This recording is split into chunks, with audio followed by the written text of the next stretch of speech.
Wheel chair पर बैठी सावित्री देवी हमेशा की तरह प्रभु राम का नाम जप रही थी। रघुकुल रीति सदा चली आई, प्राण जाए पर वचन न जाए। तभी सावित्री पास रखी मेज से पानी का गिलास उठाने की कोशिश करती है, पर पानी का गिलास गिर जाता है। सावित्री की आंखों में आंसू आ जाते हैं। हे प्रभु राम, ये कैसी जिंदगी दी है तुमने मुझे।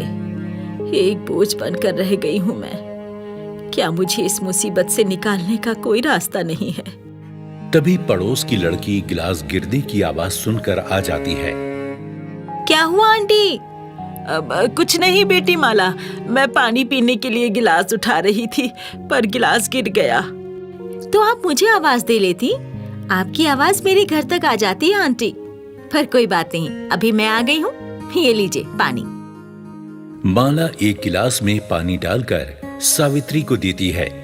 लगता है ज्योति आज काम पर जल्दी निकल गई। हाँ बेटी, सुबह सुबह ताजे फूल लेना, फिर उनकी माला बनाना और मंदिर के बाहर बेचना।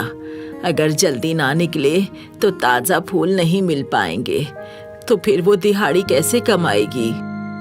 सावित्री के बुढ़ापे का सहारा ज्योति ही थी। कुछ साल पहले सावित्री एक एक्सीडेंट में अपने पति को खो चुकी थी और खुद भी उसी एक्सीडेंट में चोट खाकर व्हील चेयर पर आ गई थी। ज्योति मंदिर के बाहर फूल लेकर बैठी है, फूल भी बेच रही है और साथ साथ मालाएं भी बनाती जा रही है। हे प्रभु, आज तो कुछ खास बिक्री भी नहीं हुई। बस 2-4 मालाएं और बिक जाएं तो आज की दिहाड़ी बन जाएगी।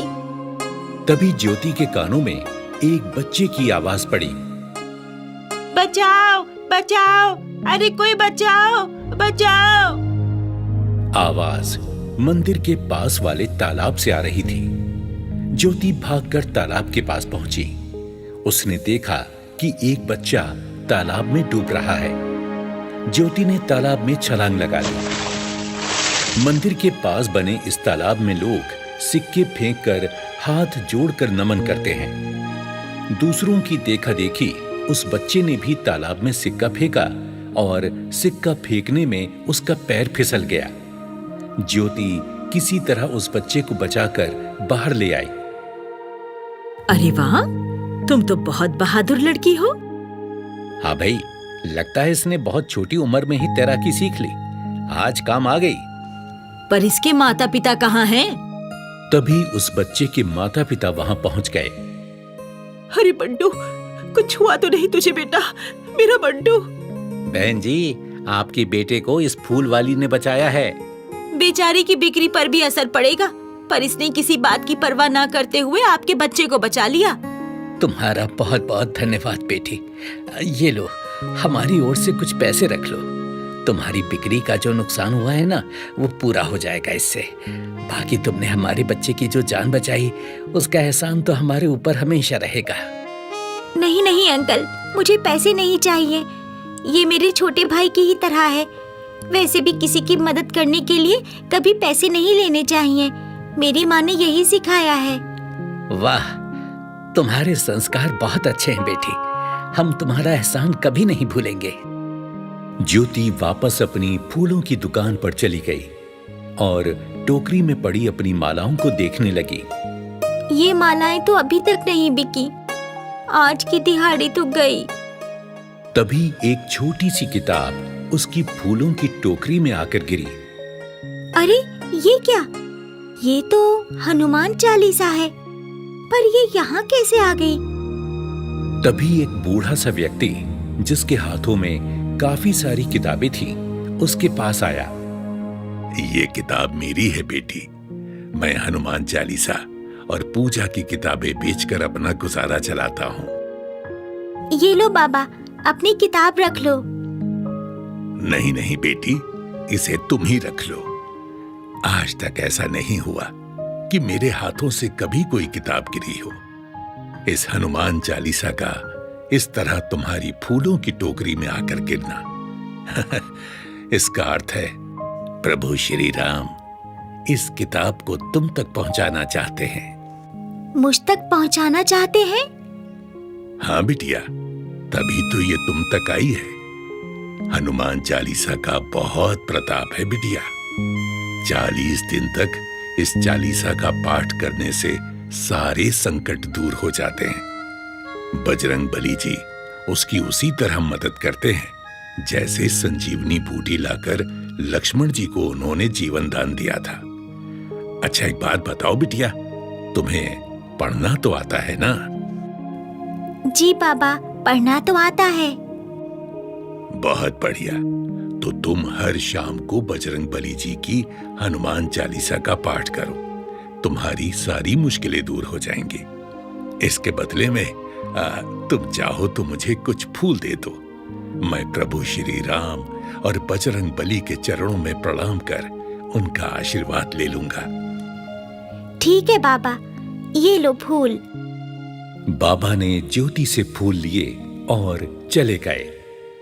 ये तो मैं कर सकती हूँ। हर शाम को घर जाने से पहले मैं मंदिर में बैठकर हनुमान चालीसा का पाठ कर लिया करूँगी। बजरंग बली जी की कृपा से मेरे भी रास्ते खुल जाएंगे।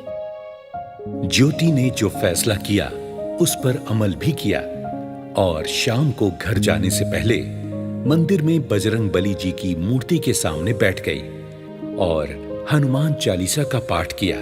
ज्योति ने घर आकर अपनी माँ को खाना दिया। तभी उसकी नजर अपनी माँ की फटी साड़ी पर गई, जिसे देखकर उसकी आंखों में आंसू आ गए। क्या हुआ बेटी, तू रोती क्यों है?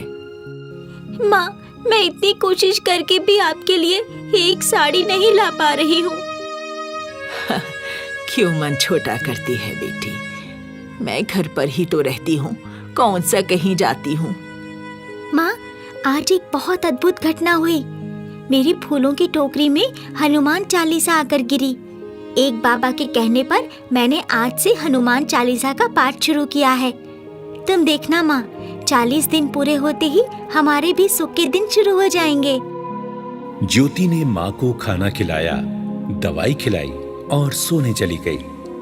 अगली शाम को भी ज्योति मंदिर में बजरंग बली जी की मूर्ति के सामने बैठ गई और हनुमान चालीसा का पाठ किया।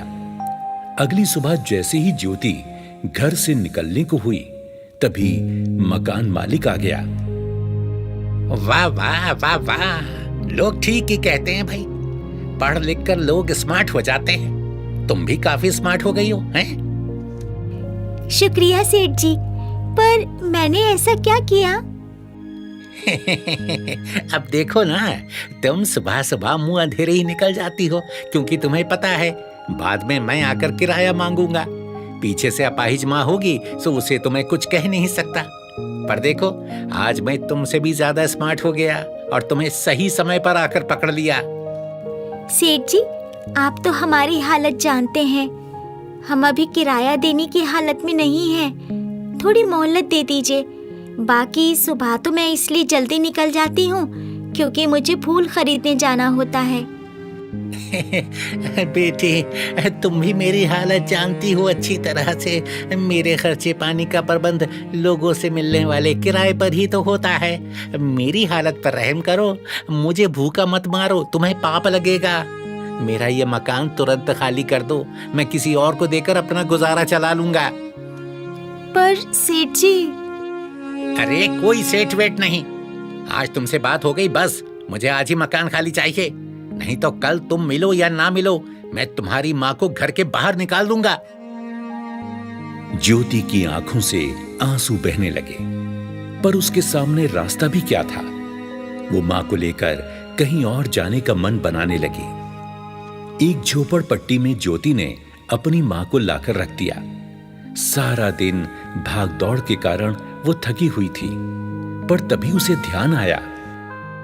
अरे, शाम हो गई, मुझे तो मंदिर में हनुमान चालीसा का पाठ करने जाना है। ये नियम नहीं टूटना चाहिए। ज्योति नियम के अनुसार मंदिर में बजरंग बली जी की मूर्ति के आगे बैठ गई और हनुमान चालीसा का पाठ करने लगी। ज्योति के सामने समस्याएं आती रहीं, तकलीफें आती रहीं, पर उसने नियम नहीं तोड़ा। हर शाम को नियम से वो मंदिर में बजरंग बली जी की मूर्ति के आगे बैठ जाती और पूरे मन से हनुमान चालीसा का पाठ करती। आज 40वां दिन है। ज्योति ने हनुमान चालीसा का पाठ कर बजरंग बली के चरणों में सिर झुकाया और प्रार्थना करने लगी। प्रभु, मेरी प्रार्थना बहुत छोटी है, बस मेरी माँ को अच्छा कर दो और मेरी पढ़ाई का प्रबंध कर दो। मैं बहुत पढ़ना लिखना चाहती हूँ। प्रार्थना कर ज्योति मंदिर से बाहर निकली और तालाब में सिक्का डालकर आशीर्वाद लेने के लिए हाथ जोड़े। वो प्रार्थना कर जैसे ही मुड़ी तो देखा कि सामने वही बंटू खड़ा है जिसकी उसने जान बचाई थी। बंटू दौड़कर ज्योति से लिपट गया। दीदी दीदी, आप कैसी हैं दीदी? आप मुझसे कभी मिलने भी नहीं आई। बेटी, परसों रक्षाबंधन है। बंटू ने जिद पकड़ ली है कि वो तुमसे ही राखी बंधवाएगा, किसी और से नहीं। बंटू की बात बिल्कुल सही है। बंटू की जान बचाने वाली उसकी असली बहन के होते हुए वो किसी और से राखी क्यों बंधवाए, है ना? आपको परसों मुझे राखी बांधने आना होगा दीदी, आप आएंगी ना? हाँ हाँ बंटू, मैं जरूर आऊंगी। रक्षाबंधन वाले दिन ज्योति ने बंटू को राखी बांधी। बंटू भी खुश है और बंटू के माता पिता भी। ज्योति बिटिया, तुम स्कूल पढ़ने जाती हो क्या?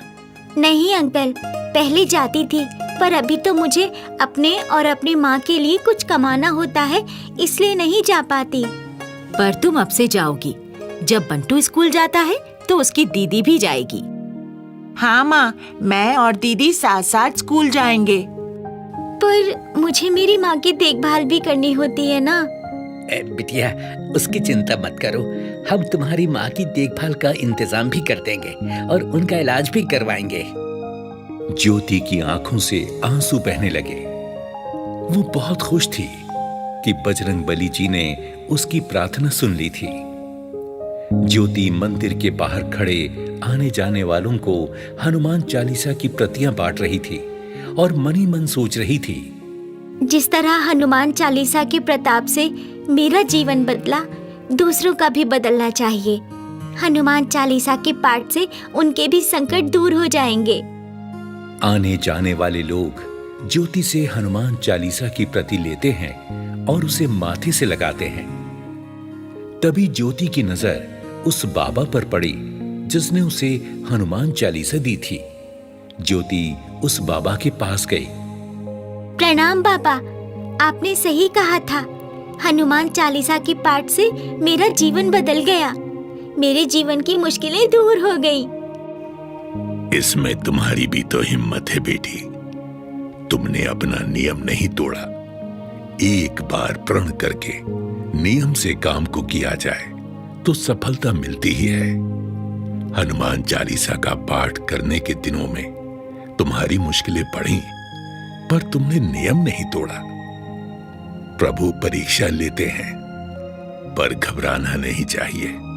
अपना नियम बनाए रखना चाहिए।